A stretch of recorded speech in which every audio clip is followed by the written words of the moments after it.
Hey guys, Skyman here and welcome to another video. So, just like Emperor Palpatine, AMD hid in plain sight until they came back triumphantly to take CPU market share back from Intel. An article on WCCF Tech published on the 1st of January talks about how AMD's market share in the CPU market is higher than it has been for 14 years. It reads, "Can anything stop AMD's rise in the x86 market? If you take a look at Passmark's data, probably not. In a survey report of machines running Passmark, the company reported AMD's market share increasing to 40% for the first time in a very long time, 14 years to be exact. This data comes after Intel has been facing increasing competition from AMD's Zen 2 based processors that can go toe-to-toe with the best Intel has to offer, considering they are based on the 7nm process while Intel remains on 14nm. AMD snatches up to 40% of market share in Passmark's January 2020 update. AMD's Ryzen 3000 series was released back in July 2019 and marked the company's historical transition to a sub-1416 process, namely the 7nm node.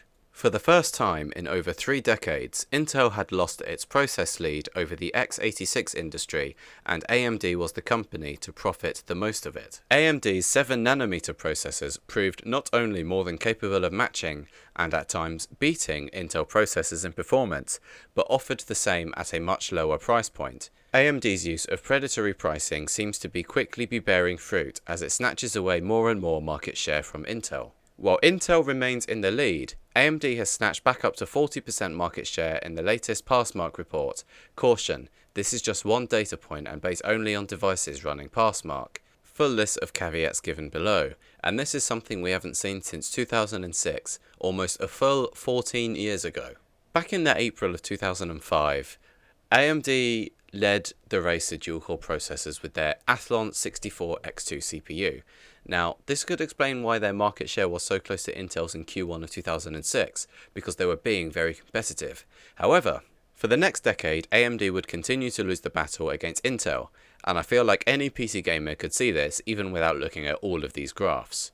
I never bought any AMD systems at all until very recently. I have a Ryzen 7 3700X CPU in my personal rig, and to be honest, I could not be happier. Before this, I always had i5 CPUs in my systems, and so did 90% of the PC gamers I know, because Intel CPUs, even the mid-range i5, simply performed better than AMD's offerings and at a reasonable price. Now, having said that, AMD always did stay kind of relevant because their CPUs were so cheap and priced really well. Yeah, they didn't perform extremely well, but they had the advantage of very low prices on their side. But due to this lack of competition from AMD, Intel CPU releases became more and more lackluster over time, with barely any improvement in performance over the previous generations, while getting more and more expensive. To be honest, I don't blame Intel for this, and I'm not hating on them. It's just what happens when a company doesn't have any competition. They are able to milk their customers dry. AMD would have done the same thing if it was the reverse. But all this changed when the first generation Ryzen CPUs were released back in March of 2017. Intel quickly responded with their rather rushed i9 processor release, and X series ones. The latter were not received well and were so obviously rushed out just to compete with AMD. So this was when the X299 chipset was born. In my opinion, that chipset was a total head scratcher for me. Let me explain why. The Kaby Lake X CPUs required an LGA 2066 socket to run, but many of the processors themselves only allowed you to use half your DIMM slots on the motherboard that you had to buy with these CPUs. This really didn't go down well with PC gamers, and I feel like a lot of people got fed up with the bullshit and went for AMD.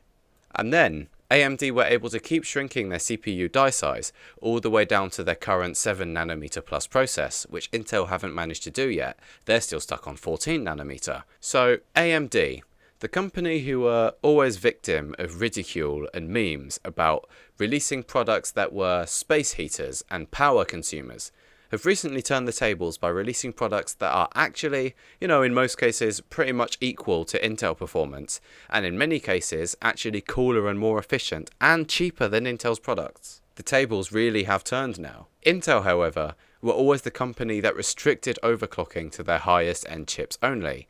AMD's processors all come unlocked. So now that AMD are actually able to compete with Intel again, I hope that Intel responds to this as well by letting us overclock all of their processors, not only the K-series ones.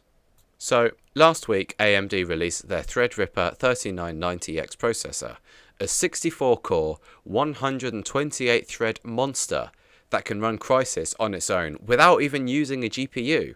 NVIDIA, except actually just running on a CPU. So what you're looking at right now is Crysis, the original Crysis, but running completely in software on the CPU. Our GPU is doing nothing. Wow. Wait, are you sure? This looks like it might be running on GPU, Anthony. You'll see. Here we go. All right, rock on. There go the, ooh, oof, oof. Okay, hold on. Wait for it. Yeah, everything that it has to load will take a little while, but then it gets a little bit better every time. Okay, we good? We good. We good. Oh, we less good. This is knucking futs. Thanks to Linus for doing that test. But Intel have had absolutely no response to this yet, which to me suggests that they just don't have one simply. So all of this makes me wonder whether AMD will eventually overtake Intel or not. But whatever happens, I hope that AMD and Intel are able to keep competing, which is always great for PC gaming. Because of this, now is an amazing time to build a PC and an amazing time to be a PC gamer because of all this competition, especially in the CPU and not to mention GPU market. But anyway, thanks for watching this video and see you in the next one. Peace.